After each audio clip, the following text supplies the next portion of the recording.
Okay, so diving into the prep for this, one thing that really jumped out at me was this connection between glucose spikes and, well, how fast we age. And not just skin deep like wrinkles, but our actual organs aging faster. It really reframes that whole glucose roller coaster idea, Yeah, absolutely. especially when you hear stats like, what is it, 3 out of 5 people dying from inflammation-based diseases? That's stark. So keeping glucose steady seems, well, pretty fundamental for health, right? Body and mind. And that's really our mission for this deep dive, figuring out how you can still eat food you enjoy, the good stuff, without messing up your health. It's all about understanding glucose, this vital energy source. Right. And the goal here isn't about telling you not to eat things. It's more about using the science from the sources we looked at to give you a shortcut to feeling better, basically, more energy, understanding what your body's telling you. It's all about making smarter choices, using some, honestly, pretty simple science, not deprivation. Okay, so let's start right at the beginning. What exactly is glucose? Why is it so crucial? Because it's not just jargon, right? It's like the body's preferred fuel. Totally. It's the number one energy source for everything. Like flexing your hand right now, that uses glucose. Your brain understanding us talking, that needs glucose too. Every single cell is using it constantly. Okay, energy source. Got it.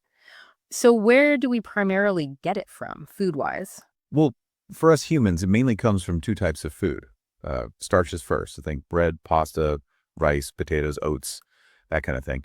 And then anything sweet from, an apple right through to a slice of chocolate cake, it all breaks down into glucose. Right. But here's the question then. If it's energy and energy's good, Okay. why isn't more always better? Why does too much cause problems? It seems counterintuitive. Like, and don't we want maximum energy? It does seem that way, doesn't it? But it's like overwatering a plant. A little water, great. The plant thrives. Too much water. Yeah, it drowns. Oh, Exactly. The body's similar. A certain kind of glucose, perfect, but too much, and yeah, that's where the trouble starts. And honestly, most of us are probably giving our bodies way more than they can comfortably handle. And that leads to this whole list of issues. Cravings, like intense sweet cravings, mhm. chronic fatigue, feeling tired all the time, even if you sleep, brain fog, Oh, the brain fog, yeah. inflammation, faster aging, hormonal issues. And then, the big one long term is type 2 diabetes. But the key thing is we want to show you how you can still have the spaghetti, still have the cookies, just in a way that avoids triggering all that. Wow. Okay. That list really drives home why keeping things steady is so important for, well, everything. So what's actually going on inside the body then, physiologically, when we get one of those spikes? Let's get into the science bit. Right. So when that glucose hits your system fast, three main sort of damaging things happen. First up, your mitochondria. Remember those in biology? Little powerhouses in your cells? Vaguely. Yeah. Power generators, yeah. Exactly. They turn glucose into energy, but flood them with too much glucose all at once. They get overwhelmed. It's like they just go on strike. Imagine getting a to-do list that's impossibly long. You just want to give up, right? Yeah. Yeah, totally. So they can't do their job properly. And how you feel that is chronic fatigue. You're eating, but you're exhausted. Even simple stuff feels draining because your cells aren't making energy efficiently. Okay, mitochondrial overload. Got it. What's number 2? Number two is something called glycation. Think of it as, well, basically cooking inside your body. Cooking. Have you? Like you put a chicken in the oven, it goes from pink to brown, right? That browning, that's glycation. And believe it or not, our bodies are slowly cooking or glycating from the day we're born. It's linked to aging. Like a baby's cartilage is white, 100-year-olds is brown. That's glycation over time. Whoa. Yeah. Now, we can't stop it completely, but we can definitely speed it up or slow it down. And glucose spikes. They're the accelerator. Glucose is the molecule doing the glycating, the aging, the cooking. So more spikes, the faster you cook. Exactly. Faster wrinkles on the outside, faster aging of your organs on the inside. It's a huge aha moment for how food impacts aging. That is genuinely mind-blowing. Yeah. Okay, and the third mechanism. Third one is inflammation and insulin. So the first two things, the mitochondrial mess and the glycation, they both increase inflammation everywhere. And inflammation is, well, it's nasty, linked to so many diseases. Like we said, 3 out of 5 deaths today.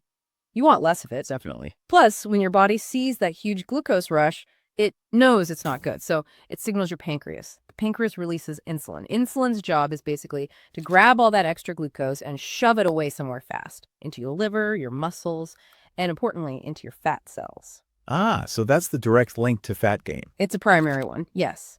And having too much insulin around all the time, constantly dealing with spikes, that is literally what leads to type 2 diabetes over time. Okay, so summing that up, we've got tired mitochondria causing fatigue, glycation making us age faster inside and out, inflammation running rampant, and this insulin overdrive potentially leading to fat gain and diabetes. Plus the brain fog and hormone issues.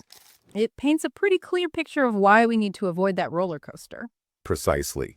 So, okay, let's make this practical. What does this mean for what we actually eat? Where are these spikes hiding? Maybe in places we don't expect. Yeah, good question. And breakfast foods are, surprisingly often, the biggest culprits. Really? Like what? Well, things like orange juice, fruit smoothies, breakfast cereals, even the ones shouting no sugar or low sugar. Wait, even the healthy ones? Yeah, because no sugar added just means no table sugar was added. They can still be loaded with glucose from the grains, the starches, or the fruit itself, which is often seen as natural sugar. Ah, And here's a key thing. Your body doesn't really care if the sugar came from OJ or a can of Coke. Pretty much. Yeah. The impact on your glucose levels can be very, very similar. Big spike either way.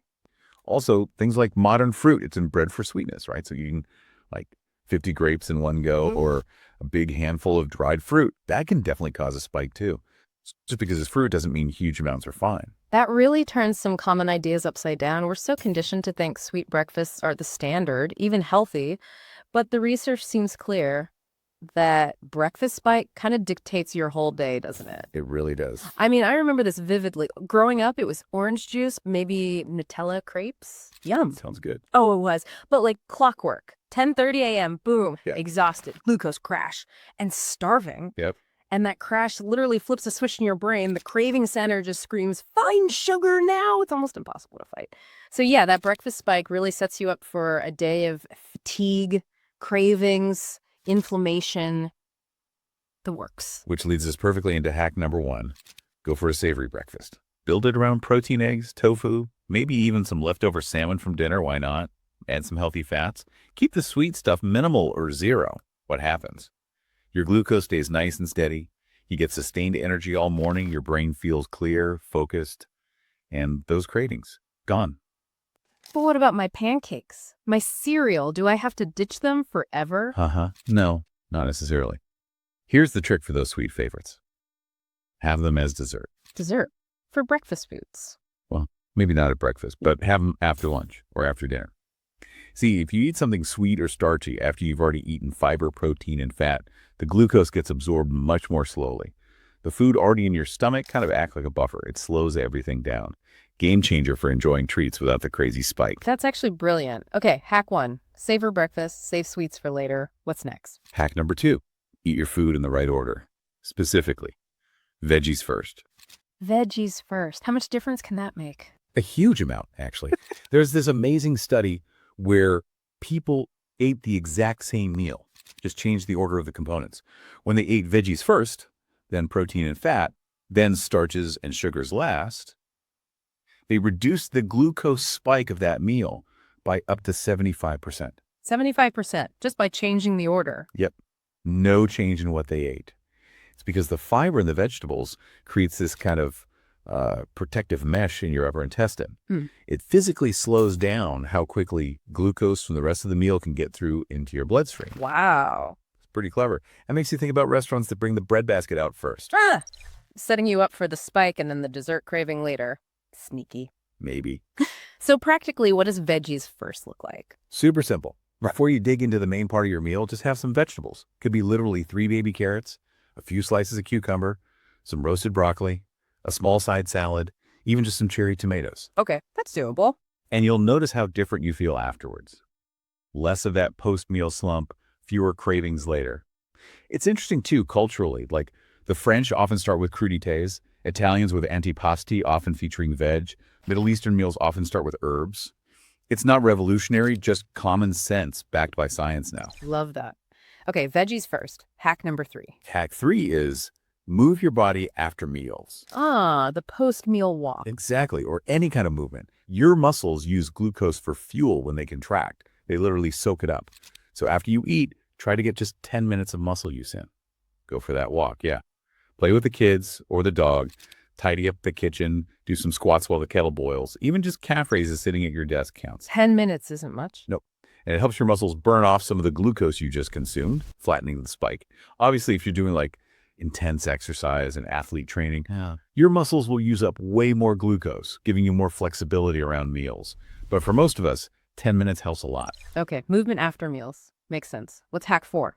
Hack 4 is the vinegar trick, or the vinegar advantage, as I sometimes call it. Vinegar, really? Yep. Vinegar contains acetic acid. And studies show that consuming some acetic acid before a meal helps slow down the breakdown of starches and sugars into glucose. It sort of signals your digestive enzymes to take it easy. Plus, it can help you feel fuller. Interesting. So do I just take a shot of vinegar? No, please don't. That's harsh on your teeth and throat. The best way is 1 tablespoon of vinegar, any kind except balsamic, which has sugar diluted in a big glass of water. Drink it maybe 5-10 minutes before a meal that you know is high in carbs or sugar. Diluted. Got it. Or even easier and tastier, just use vinaigrette generously on your Veggies First course. Apple cider vinegar, white wine vinegar, whatever you like in a dressing. Nice. Okay.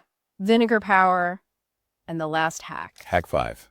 Put clothes on your carbs, especially for snacks. Clothes on carbs. What does that mean? It means never eat carbohydrates naked, meaning by themselves, particularly when snacking. Because eating carbs alone, especially sugary or starchy ones on an empty stomach between meals, causes a really fast, sharp glucose spike, which then leads to a crash. And more cravings. The roller coaster again. exactly. Yeah. So always pair your carbs with clothes, that is, protein, fat, or fiber. So if you want a piece of bread, add avocado or cheese. Craving a cookie, have a few almonds with it. Want fruit, maybe pair it with some Greek yogurt or a handful of nuts. Okay. So the clothes slow down the glucose absorption from the carb. Precisely. It prevents that super fast spike and keeps things much steadier, avoiding the whole craving cycle kicked off by naked carb snacks. These hacks are fantastic because they feel so achievable. They're not about massive overhauls. That's the whole point. Small changes, big impact. Now let's shift gears slightly. We often associate managing food with weight loss and specifically calorie counting. But the research we looked at really questioned that focus on calories alone. Oh, absolutely. The whole calorie counting thing is, well, it's pretty outdated and frankly flawed as the main measure of health. Well, think about how they even measure calories. The original method, literally, was putting food in a box, putting that box in water, setting the food on fire, and measuring how much the water temperature went up. You're kidding? Burning food. Nope. That's what a calorie is, a unit of heat. It tells you nothing about the molecules in the food or how your body will actually use them. It's like judging 2 books solely by their page count, ignoring the words inside. Great analogy. Yeah, so 100 calories of sugar impacts your body vastly differently than 100 calories of avocado, right? Same calories, totally different hormonal response, different glucose spike, different effect on inflammation, on aging. So you could have 2 people eating the exact same number of calories, but if one is eating mostly processed carbs and sugar, and the other is eating whole foods with protein, fat, and fiber, their health outcomes will be worlds apart. Right. The goal should be shifting from just counting calories to becoming more of a food detective, understanding what's in your food, the composition. Food detective. I like that. Okay, so it's not just about weight. And digging deeper, the connection between glucose and mental health also came up strongly. You shared a really personal story about this. Yeah, I did. It's actually why I ended up doing this work. I had a bad accident years ago, broke my back. Physically, I recovered relatively okay, but mentally, I completely fell apart. Terrible anxiety, depression, something called depersonalization, where I felt like I wasn't real. It was terrifying. I honestly thought my brain was permanently broken. Wow, that sounds incredibly difficult. It was. But then, almost a decade later, purely by chance for an experiment, I wore a continuous glucose monitor. And as a light bulb moment, I saw this crystal clear pattern. Days where my glucose was all over the place, spiking, crashing, my mental health symptoms were awful. Days where I managed to keep it steadier, I felt dramatically better, like functional again. That's incredible. So what's the link? How does glucose affect the brain so directly? Well, your brain cells run on glucose too, remember? So they suffer from all the same things we discussed earlier. Mitochondrial damage means less energy for brain function. Glycation cooks brain cells too. Inflammation affects the brain environment. Plus, glucose spikes mess with neurotransmitters, like the impact levels of tyrosine, which is a precursor for mood regulators like dopamine. Okay, so multiple biological pathways connecting blood sugar and mood. Exactly. And there was even this fascinating, if slightly funny, study they called the Voodoo doll study. To what now? Yeah. They gave married couples these little voodoo dolls representing their spouse, and they tracked their glucose levels. They told them, every time your spouse annoys you today, stick a pin in the doll. Oh my gosh. And guess what?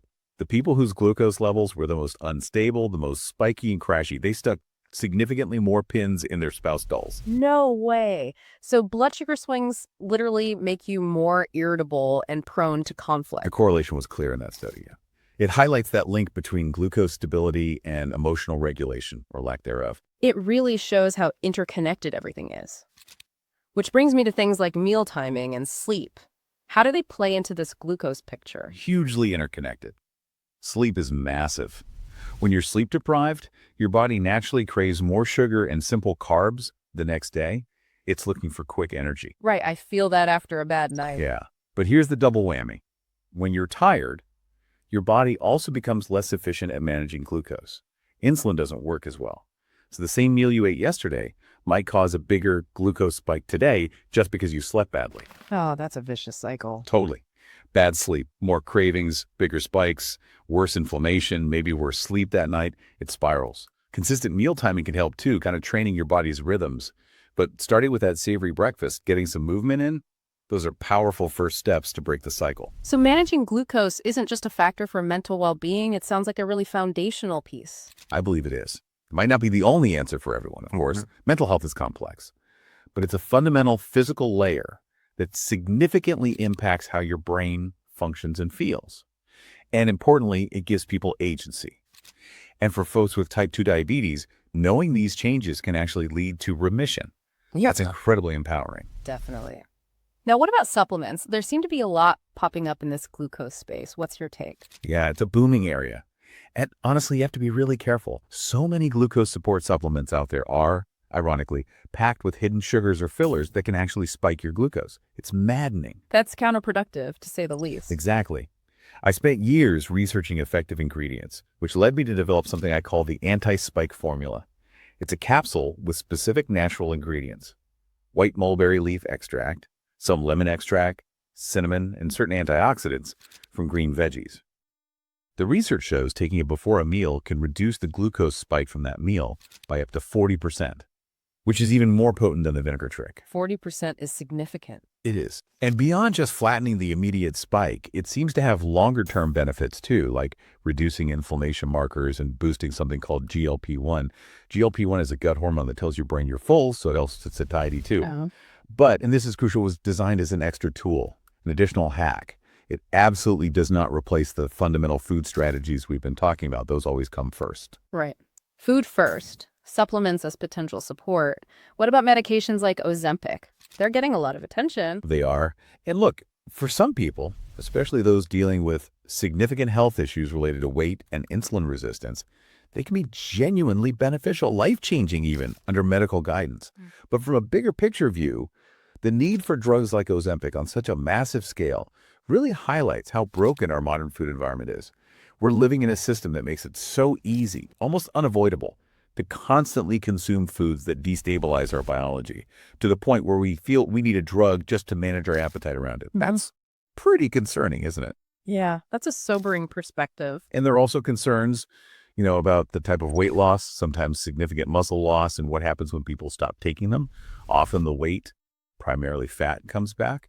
So again, whether someone uses these medications or not, learning these fundamental hacks about how to eat for stable glucose, that's essential knowledge for long-term sustainable health. It empowers you regardless. That really hits home. It feels like so many of us beat ourselves up, feeling like we lack willpower or discipline around food.